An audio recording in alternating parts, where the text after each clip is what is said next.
Hello again, welcome back. So, we are going to continue reading the novel Lord of the Mysteries by Cuttlefish That Likes Diving. Last time we read, I think, chapter 13, 14, and 15. We met the Nighthawks, mainly Dunn and Daly, and got invited to join.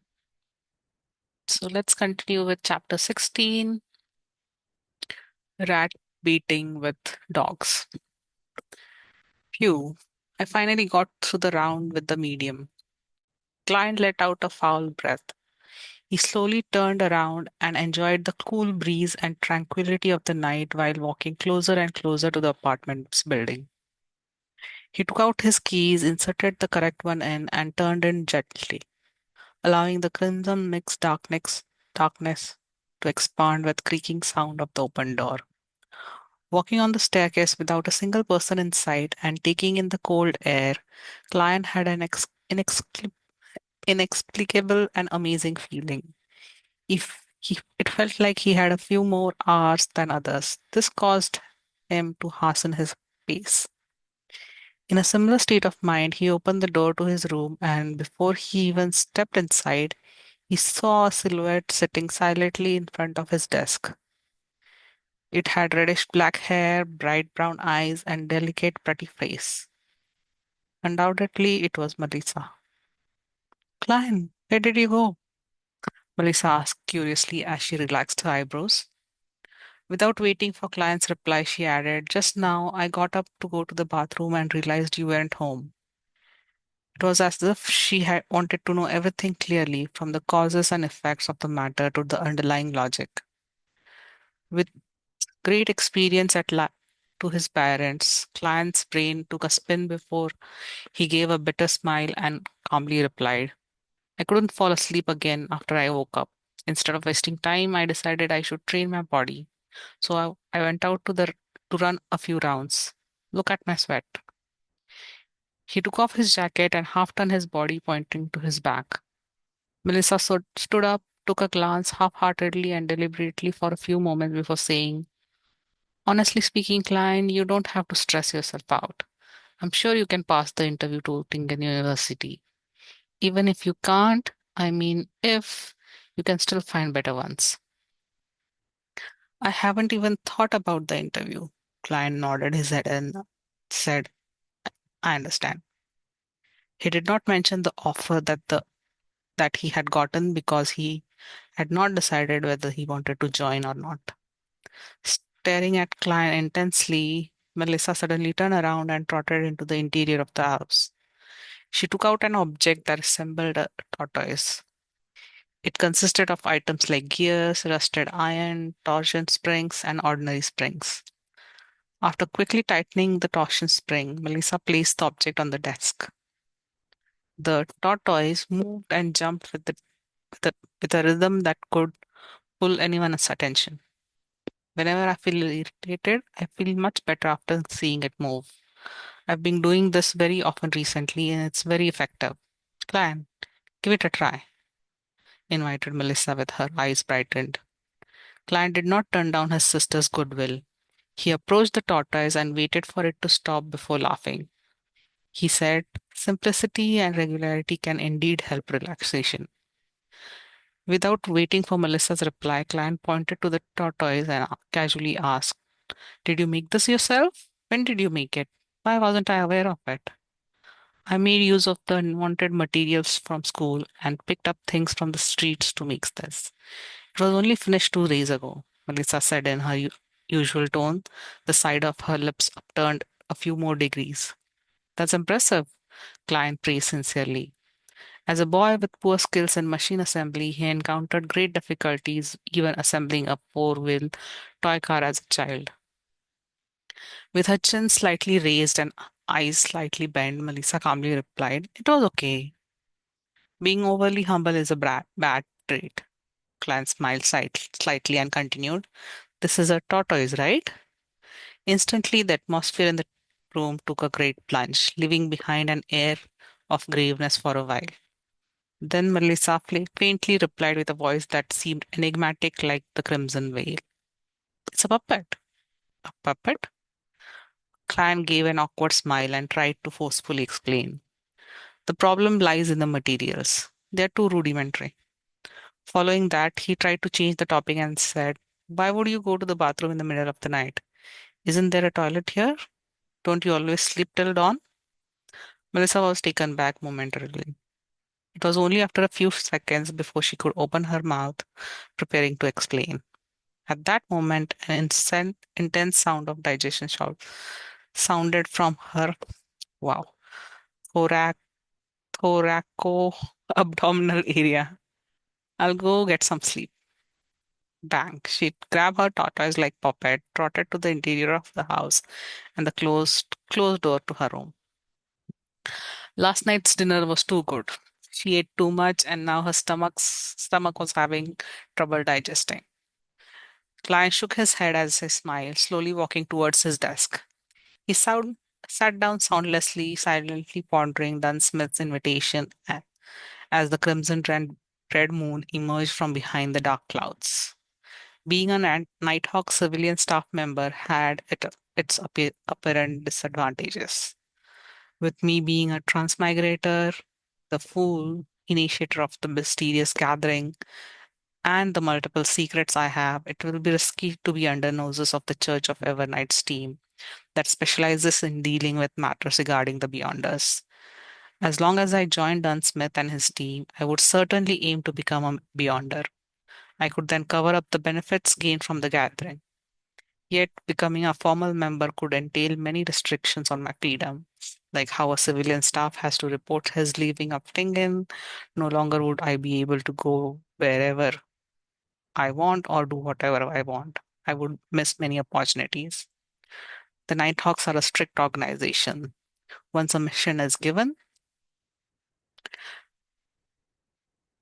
I can only wait for the arrangement and accept orders. There's no room for rejection. Beyonders have a risk of losing control.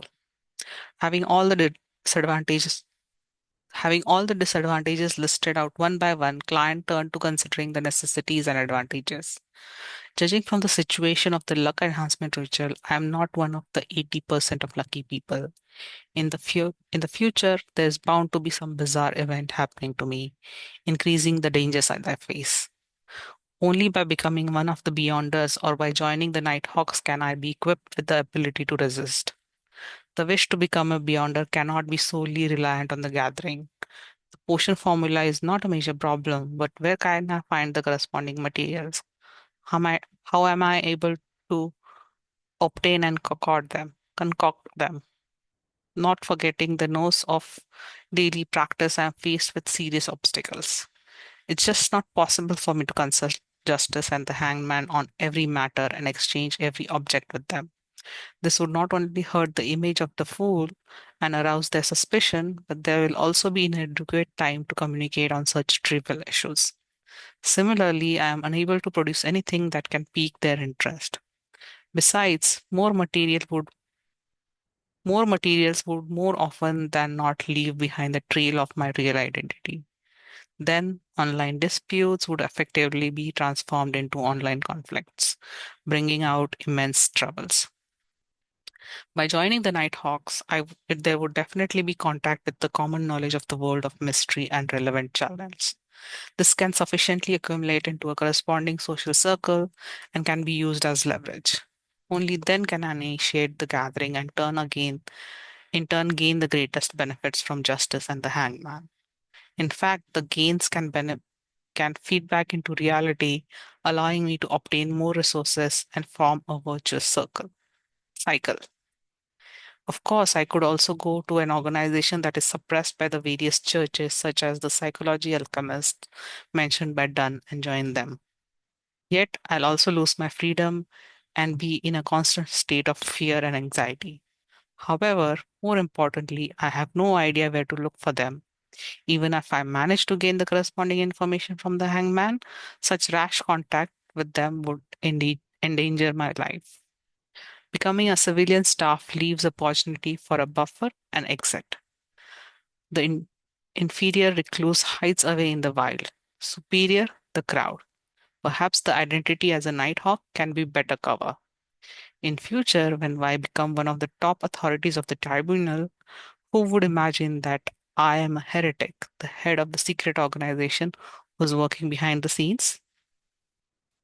As the first rays of the morning sun shone, the crimson disappeared. Gazing at the golden light on the horizons of the sky, Klein made up his mind. He would find Dunsmith today and become part of the Nighthawk's civilian staff. At this moment, Melissa, who had gotten out of bed again, had pushed open the door to her room.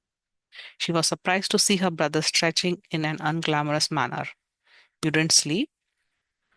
I was thinking through some things. Klein smiled, feeling relaxed. Melissa thought for a moment, said, whenever I encounter problems, I'll list out both the pros and cons, one by one, and compare them. After that, I will be able to get a hint of what I should do next. That's a good habit. I did that too. Klein smiled and replied. Melissa's countenance was relaxed, and she did not add more. Holding a yellowish sheet of paper and her toiletries, she headed to the bathroom. Not in a hurry to leave after he finished his breakfast and sister's departure, Klein took a good nap. Based on what he knew, nearly all pubs were closed in the morning. At 2 o'clock in the afternoon, he smoothed the pleats of his silk hat and handkerchief using a small brush. He also removed the dust to re-establish the tidiness. Thereafter, he wore a suit of formal clothing just like he was going for an interview. Basic Street was a little far, and Klein was afraid he would miss the working hours of the Nighthawk.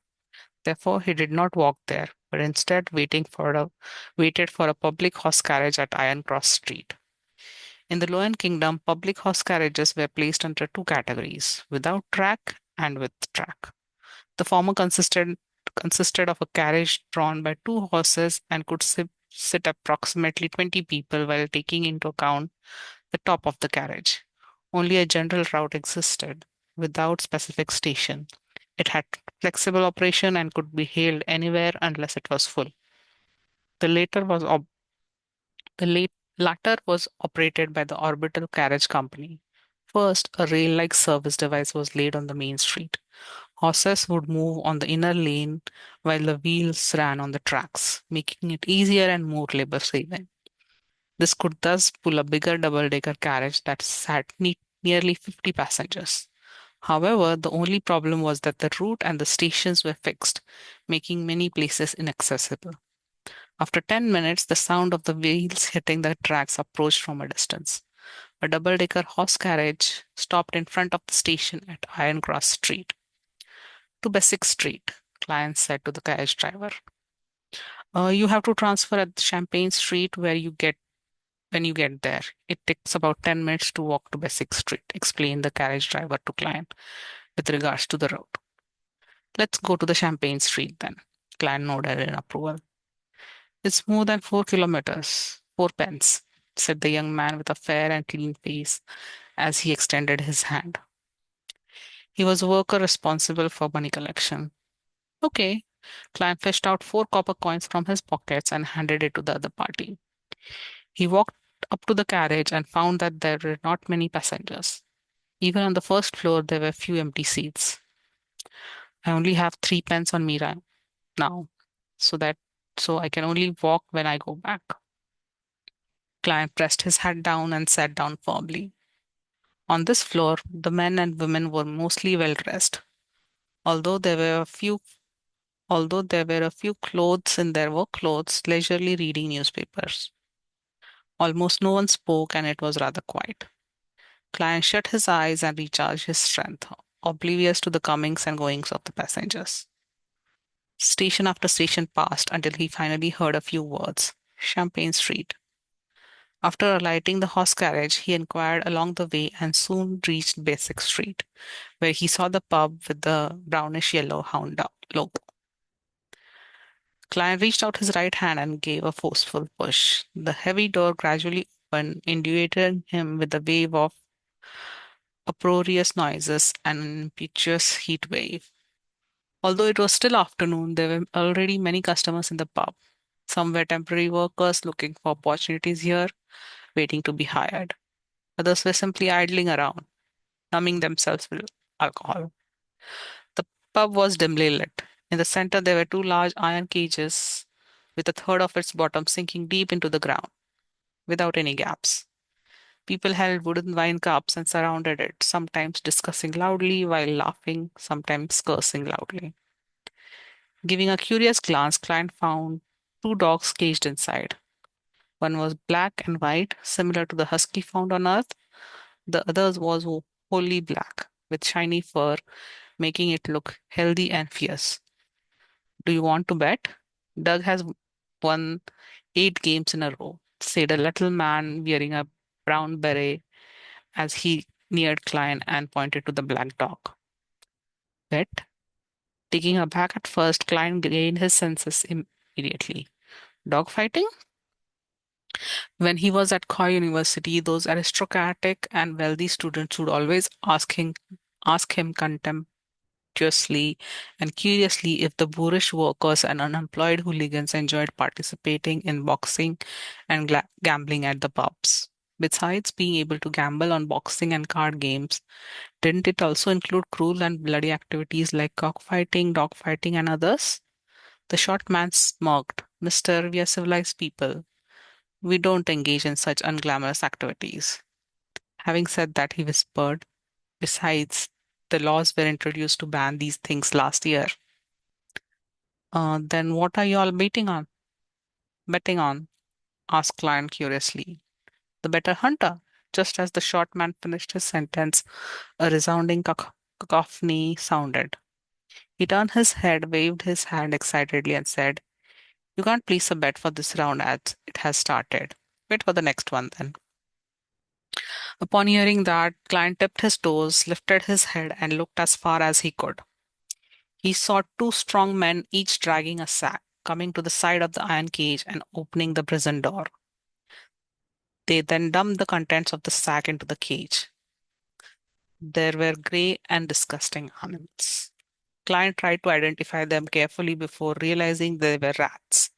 Hundreds of rats. As the iron cage was deep underground without any gaps, the rats moved in all directions but could not find a way out. Just then, right then, just at the door of the cage was closed, the chain of two dogs were untied. The black dog pounced ahead and killed a rat in one bite. The black and white dog was dazed at first before it started playing excitedly with the rats. The surrounding people either raised their wine cups and intensified their gaze or shouted loudly, bite it, kill it. Doug, Doug,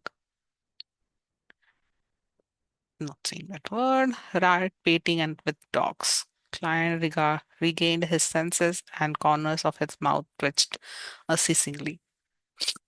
The objective of the gamble is to determine which dog can catch more rats. Perhaps one can even bet on the specific number of rats caught. No wonder there were people purchasing live rats at Iron Cross Street. That's really unique. Klein shook his head, laughing as he backtracked and circled along the edge of the alcoholic customers and reached the front of the bar. New Year? Said the bartender as he spared Klein a glance while wiping the cups. He continued, 1 cup of rye beer is a penny, and Mac beer costs 2 pence, 4 pence for Southville beer, or do you want a cup of purely brewed malt land, lanty? Lanty? I came here for Mr. Wright, said Klein directly and bluntly. Bartender whistled and shouted to the side. Old man, someone is looking for you. Oh, who? A vague voice sounded, and an intoxicated old man stood up from behind the bar. He rubbed his eyes, shifted his gaze to Klein, and asked, lad, were you looking for me? Mr. Wright, I would like to hire a small mercenary squad for a mission, replied Klein, according to what had instructed. A small mercenary squad? Are you living in an adventure story? This hasn't been around for a long time. Bartender interrupted and smiled. Wright went silent for a few seconds before saying, who told you about this place?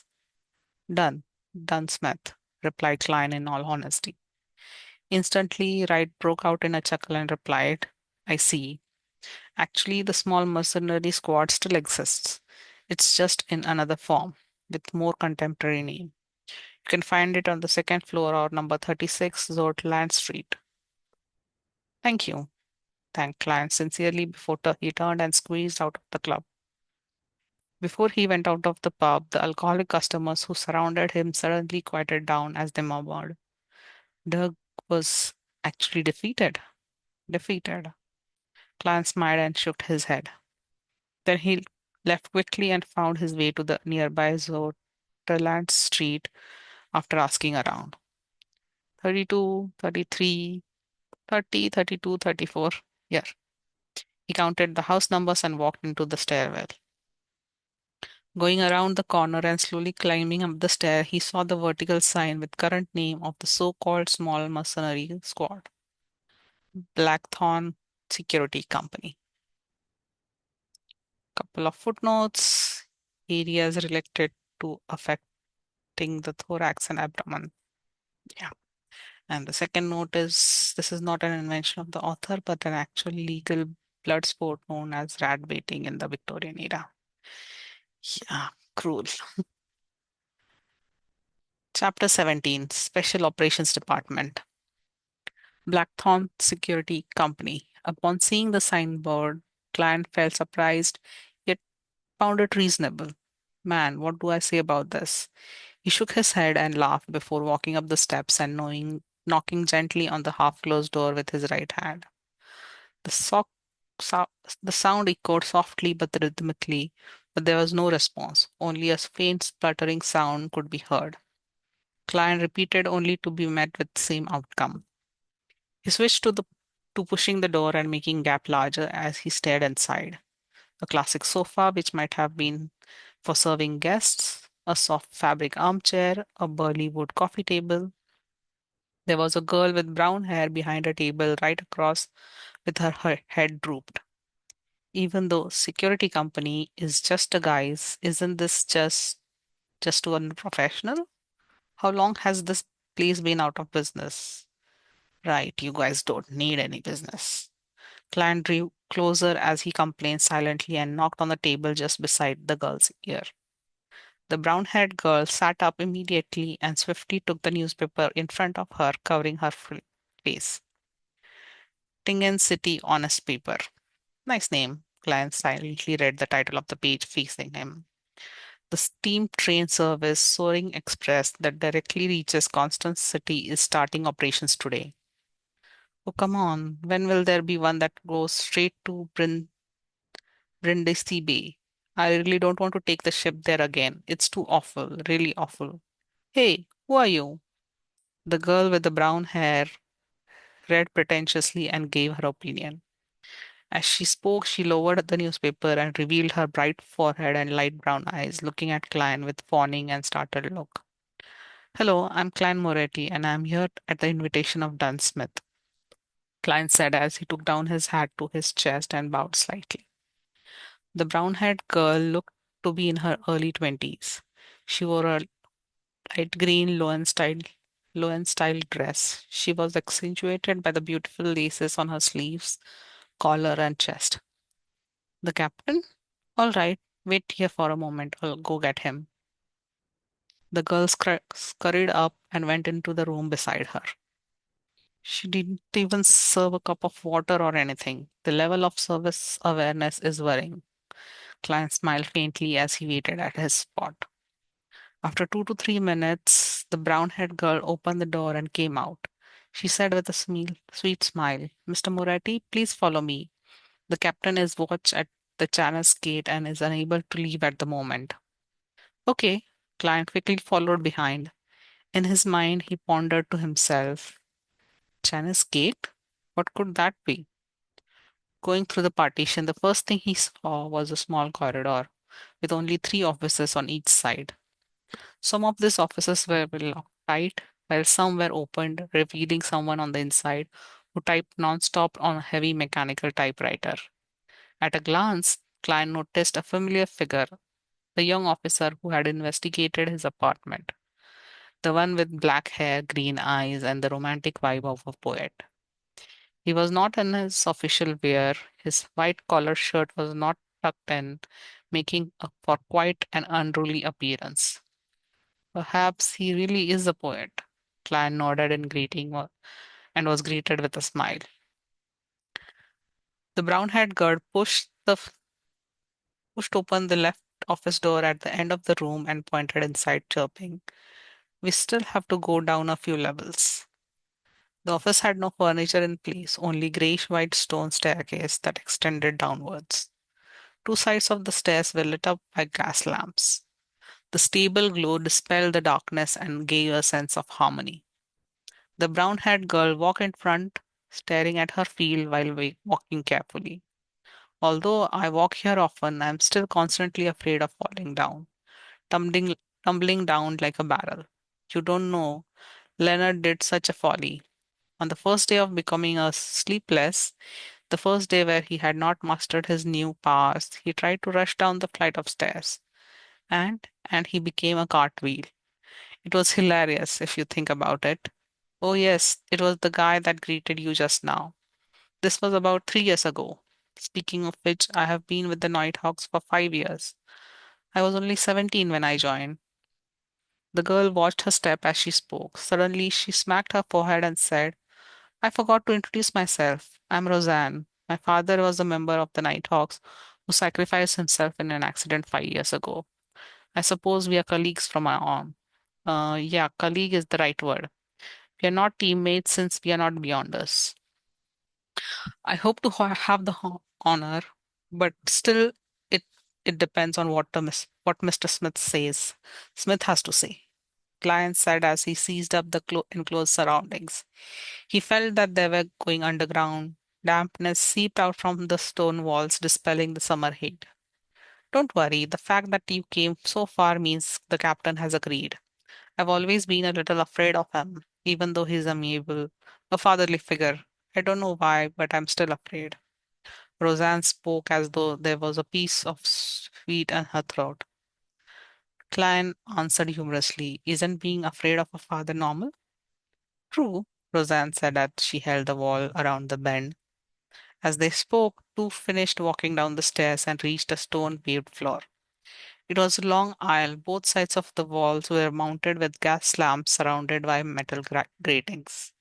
Klein and Roseanne's shadows were elongated along the illumination. Wow, elongated under the illumination. Klein keenly noticed that there was a dark, sacred emblem every few meters, the symbol of the Evanite goddess. A deep black background dotted with sparkling embellishments as they clustered precisely half the crimson moon. These emblems did not seem special, but walking between them gave Klein a sense of serenity. Roseanne also stopped talking, unlike her previous talkative state. Before long, an intersection appeared up front. Roseanne briefly introduced. "The part to the left will lead you to the Saint Selena Cathedral. To the right are the armory, storeroom, and the archives. After s- and straight ahead is the Chanis Gate." "Saint Selena Cathedral? Then Zotlan Street is just behind the Red Moonlight Street?" Klein was a little stunned. Saint Selena Cathedral of Red Moonlight Street was the headquarters of the Church of Ebonite in Tengen, a sacred ground where local followers yearned to visit. Along with the Holy Numerics Cathedral of the Church of the God of Steam and Machinery in the suburbs, and the River and Sea Cathedral of Church of Storms in the Nottingham, they sustained the religious circle in Tingen City and its affiliated towns and villages. Aware that his status is unsuitable for him to ask more, Klein only listened silently. They passed the intersection and moved straight ahead. In less than a minute, a black iron split gate carved with seven secret emblems was seen. It stood there, heavy, cold, and domineering, like a giant guarding in the darkness. "Janus Gate," Roseanne reminded him and pointed to the room at the room beside them, saying, "Captain is inside. Go on in by yourself." All right, thank you, client replied politely. The room Roseanne was referring to was just in front of Janice's gate. Windows were opened, revealing the lit room inside. Client took a deep breath to calm himself and knocked. Come in, he heard Dunsmith's deep and amiable voice. Client opened the unlatched door gently. There was only a table and four chairs inside.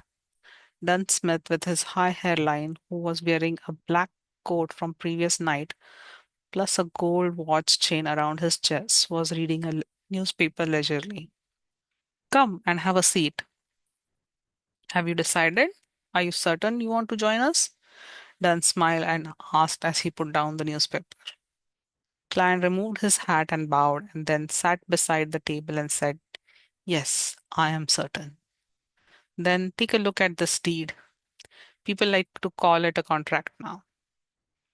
Dunn pulled out the table drawer and took out two contract copies. There were not many clauses, as most of them had been mentioned by Dunsmith before. The emphasis was on the confidential clause. Violators were tried in the tribunal courts of the Church of Evernight instead of the kingdom's court. It was akin to how soldiers and officers were sent to court martial for trials. A 5-year contract, £2 and 10 solely for weekly wages, 10 solely as compensation for the risk and confidentiality. Client read through it and answered resolutely, I have no problem with it. Then sign it, Dunn said as he pointed to the dark red fountain pen and ink. Client used a piece of waste paper to try out the pen before drawing a bell. He signed on both contracts with his name, Klein Moretti. As he did not have a stamp yet, he could only use his thumbprint.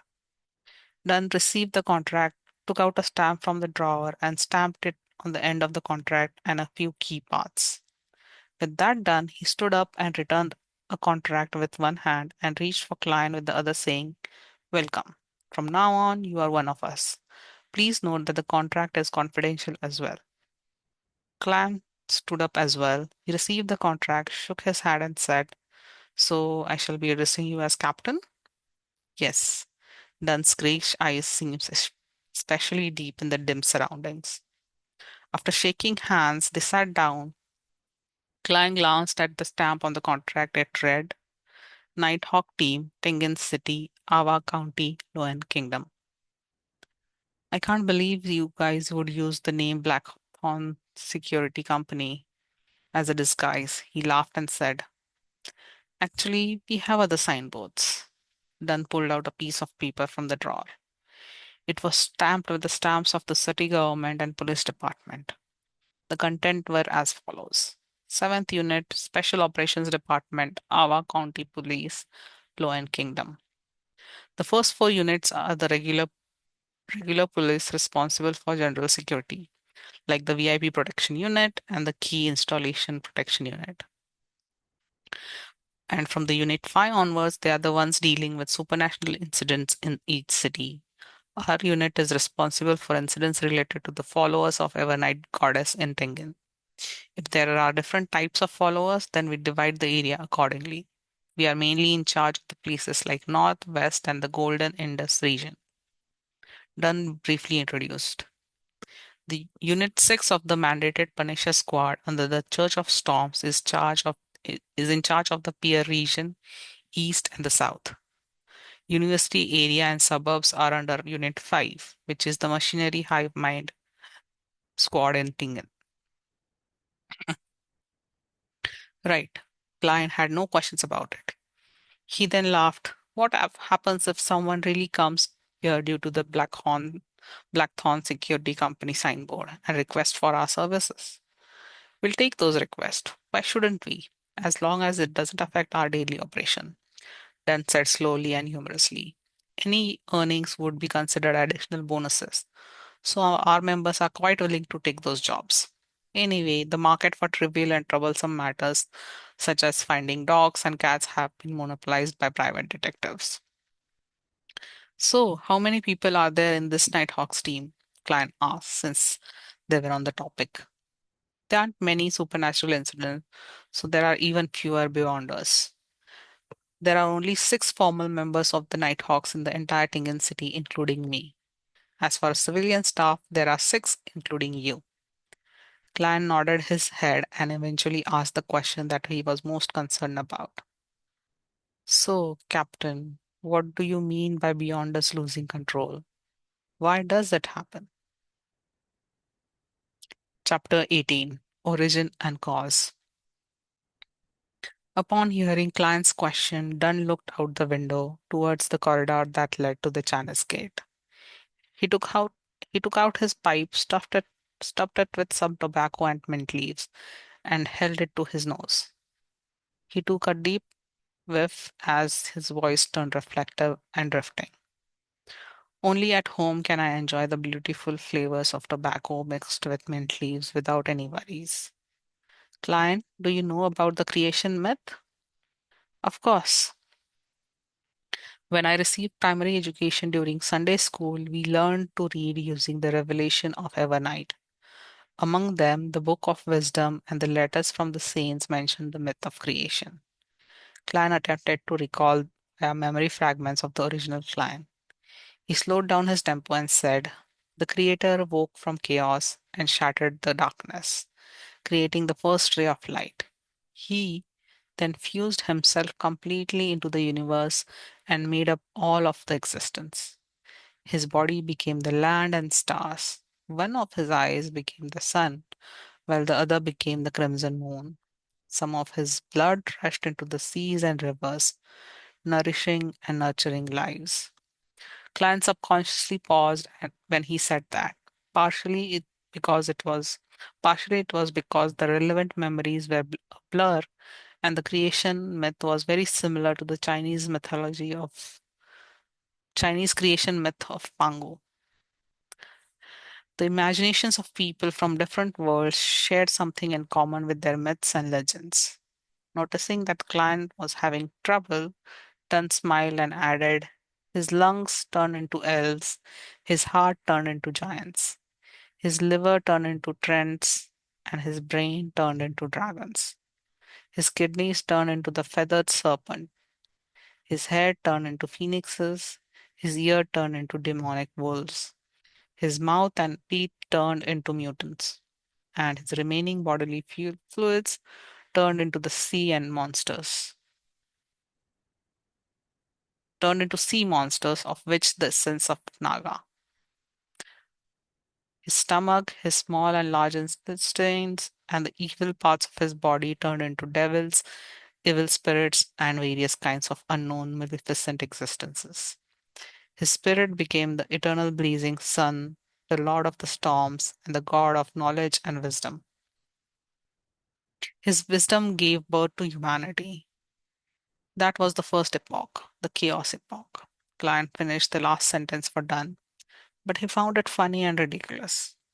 As a keyboard folklorist, it was the first time he came into contact with the creation myth that was arranged in such great detail. It was so detailed that almost every prominent race corresponded to a particular part of the creator's body. It's like children's song with children sitting in a row and eating fruit. Furthermore, it was not only mentioned in the canon of the Evernight goddess. The churches of Lord of Storms and God of Steam and Machinery also had similar descriptions. None of them elevated themselves or devalued the other gods. This either means that the creation myth is real or hints that few churches had undergone a long period of strife before compromising before the fifth epoch. With this in mind, Klein suddenly had another question. He asked with a frown, "It sounds problematic. Why are the eternal blazing sun, Lord of the storm, God and God of knowledge and wisdom born directly from the Creator's spirit, while the goddess isn't?" In the revelation of Evernight's prehistorical records, the Evernight goddess only had awoken at the end of Second Epoch. Together with Lord of Storms, Eternal Blazing Sun, and the other gods, she blessed and helped humanity survive the cataclysm. It was also known as the Third Epoch, the Cataclysm Epoch. It was during that time Earth Mother and the god of combat also appeared. As for the god of steam and machinery, whose original name was god of craftsmanship, he was born only in the fourth epoch. It, in that sense, the standing amongst God seems self evident. The one who were more ancient were more orthodox. It was extremely clear. It also troubled the believers of Evernight goddess. Dunsmith held his pipe with another hand, and instead of answering, he returned with a question. Repeat the goddess's full title. Klein immediately felt like he had stabbed himself with a knife. He racked his brain and tried his best to recall. The Evernight goddess stands higher than the cosmos and the more eternal than eternity. She is also the Lady of Crimson, the Mother of Concealment, the Empress of Misfortune and Horror, Mistress of Repose and Silence. Thankfully, Clan's mother was a devout believer of Evernight goddess. When she was still alive, she would recite this every evening at dinner. Even though memories of original Klein had fragmented, not all was lost. What does Lady of Crimson symbolize? Then asked with a guiding tone. The red moon. The moment Klein answered, he immediately understood. Then which part of the creator did the red moon come from? Then asked with a smile. A single eye. Dunn and Klein smiled at each other. This was no way less impressive than the Lord of Storm, who was formed from a third of Creator's spirit. As for the churches of Earth Mother and God of Combat, they likely had similar explanations. However, the god of steam and machinery had been born too late to find a reason, thus, their church had been weak in the past 1,000 plus years. It was only with the invention of steam engine that they seized the opportunity to be on par with the other gods. Dunn stroked his pipe gently. Humanity was born of the wisdom of the Creator, so we have clever and extraordinary brains, but lack other magical powers. However, from the creation myth, we can form a simple but clear conclusion. Everything stems from the same origin. Stems from the same origin. Klein repeated the last few words. According to this conclusion, who are protected by the gods were able to resist the giants, the devils, and the mutants. Gradually, they figured out means to obtain the power of the Beyonders. That is, by using corresponding parts of the evil spirits, dragons, monsters, magical trees, flowers, or crystals, and combining them with other material to form potions. By consuming and absorbing the potion, one will gain different powers. This is common knowledge among mysticism studies. Dunn did not elaborate in detail and only gave a brief introduction. In this process, our ancestors relied on painful lessons to discover that if they were to consume high grade or extraordinary potions, it would easily lead to tragic consequences. There are three possible outcomes. Which three? Klein pressed curiously. First, mental death and complete breakdown of a body. Every piece of flesh would become a terrifying monster. Second, their personality will be changed by powers contained in the potion. They will turn cold, sensitive, irascible, cruel, and indifferent. Third, well, then put down his pipe and picked up a porcelain cup and took a sip. Fermo coffee from the Paz River Valley is bitter, but very fragrant. It leaves a splendid aftertaste. Do you want one? I prefer the coffee from Fenia Potter Plateau. Of course, I have only drank it a few times at Welch's place. Client politely declined. What's the third outcome? Mental disorder. Turning crazy on spot, becoming more devilish than the devil. This is what it means by losing control. Then emphasize the word losing control. Without waiting for client to say a word, he put down his coffee cup and continued. After a long period of experimentation and exploration, together with the birth of blasphemy slate, humans have finally perfected the motion system. We formed a tiered system that chains into stable progression path known as sequences. Lower the number in the sequence, the higher grade of a portion. At this point, the seven major churches each control at least one complete sequence. Besides, there are also incomplete parts that they have gathered over past 100 or 1,000 years. Blasphemy slate? Clients sharply noticed the term. At the gathering, the hangman also mentioned it. According to the hangman, the blasphemy slate was the most critical factor of a potion's system formation and completion. That seems to contradict what Dunn had just said. Those were things created by some evil gods. As for which era it appeared, what it contains, and what's so special about it, I'm unsure as well. If you discover any clues, you have to immediately report it to me. It deserves the highest level of response, said Dunn weakly. I mentioned one of the types of losing control. Now I will tell you the remaining four. All right, Klein pushed the questions of blasphemy slate to the back of his mind and listened attentively. Although humans have clever minds, they lack the extraordinary powers. It's not absolute. There are always a few lucky ones. Perhaps I should call them the unlucky ones.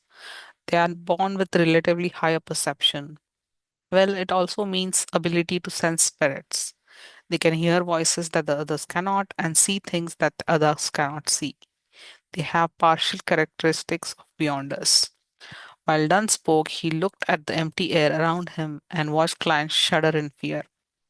In other words, if there are half a sequence 9 beyonder and have fixed characteristics, oh, sequence 9 is the lowest grade in the chain. In short, they can only choose a corresponding fixed sequence pathway. If they consume other potion, the effects might range from mental disorder to a loss of control, or even worse, death. Got it. Client nodded slowly. The third kind is similar to the second kind.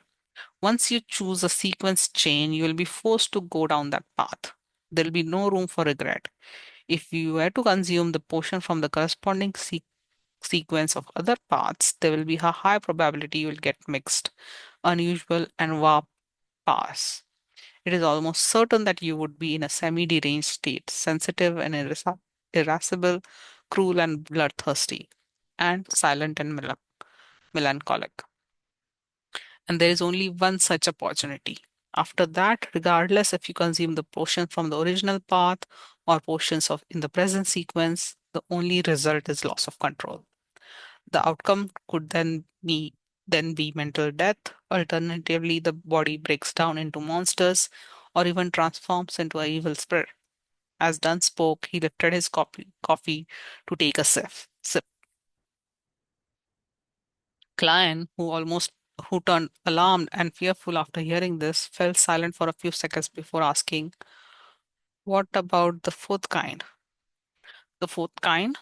That is the most common problem. When we consume the potions to gain powers that originally belonged to extraordinary beings, we undergo an unnatural transformation. Therefore, we would more or less be affected by the remnant spiritual powers. While perhaps the symptoms might not manifest and are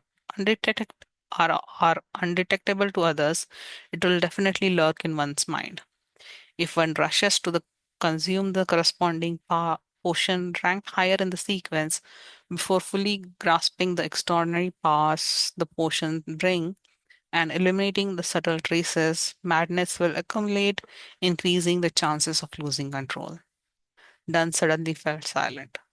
After a short pause, he said with a sigh, "As per the internal rules of us Nighthawks, even if a teammate were to make a great contribution, they must have consumed the last potion 3 years ago and be examined before they can be promoted.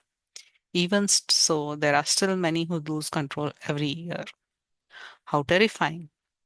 Client drew in a gasp before he asked. Then what about the final kind? There was no trace of smile despite Dunn's curved lips. The fifth kind is the most common reason for the loss of control. For beyond us, one's spiritual perception would be enhanced more or less. The smaller the number in the sequence, more enhanced their perception. Therefore, they would hear what others cannot hear, see what they cannot see, and encounter things others would not encounter. They are constantly met with mysterious enticements and illusionary bewitchment. Once they are overstimulated or have greedy desires, they will slowly go down the path of losing control. As he spoke, Dunn looked straight at Klein and his gray pupils reflecting Klein's figure. His tone turned bleak and he said, "The founder of Nighthawks, Archbishop Channis once said, we are guardians, but also a bunch of miserable wretches that are constantly fighting against threats and madness." Think we'll stop here for today and continue with chapter 9 next time. Thank you for listening. Have a nice day. Bye bye.